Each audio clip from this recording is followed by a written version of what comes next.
Okay guys, hari ni tips untuk isi angin tayar kereta anda dengan lebih tepat lah. Okay, so as you can see, korang akan nampak benda ni tau. Dia ada tambah untuk naikkan dia punya nilai pump ni, dan juga tolak untuk turunkan lagi nilai pump dia lah. Okay, yang dekat tepi ni 100, 200, 300 ni adalah sistem ukuran kPa.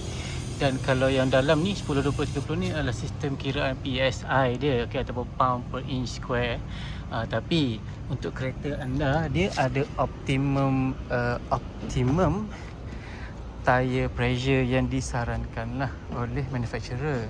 Selalunya guys, korang nak tengok kat mana benda ni? Okay, tengok dia dekat.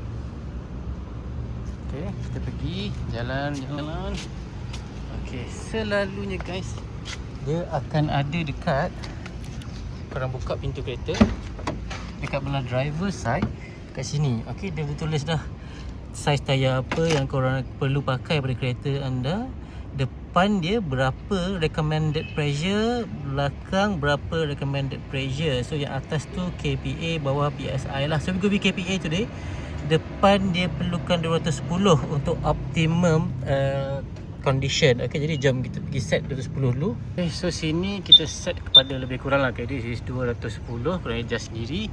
And then pergi dekat tayar guys. Pergi dekat tayar, buka dulu benda ni.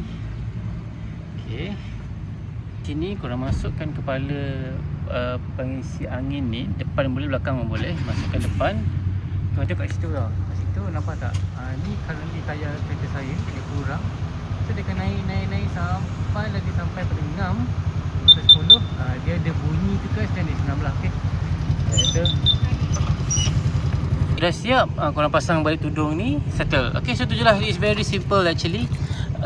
Kadang-kadang ada sesetengah tayar dekat sini dia ada tulis juga dia punya optimum pressure dia, tapi lebih baik korang tengok dekat kereta lah, because itu akan ambil kira kesesuaian pada berat kenderaan anda. Okay, itu je lah guys. Okay, sedikit tips untuk anda kalau tak pernah dan tak tahu macam mana nak isi angin dalam tayar kereta anda. Remember, untuk optimum pressure tengok dekat pintu driver seat tu. Okay, itu dia guys.